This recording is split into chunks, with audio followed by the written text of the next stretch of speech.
আসসালামু আলাইকুম রহমতুল্লাহ।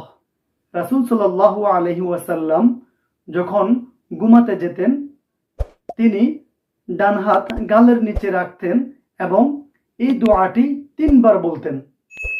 সেই দোয়াটি এখন আমরা শিখব। তাহলে চলুন দোয়াটি শেখা যাক। আল্লাহুম্মা কিনি আযাবাকা, আল্লাহুম্মা কিনি আযাবাকা, اللهم قني عذابك يوم تبعث عبادك، يوم تبعث عبادك، يوم تبعث عبادك। আমি দোয়াটি আবার বলছি।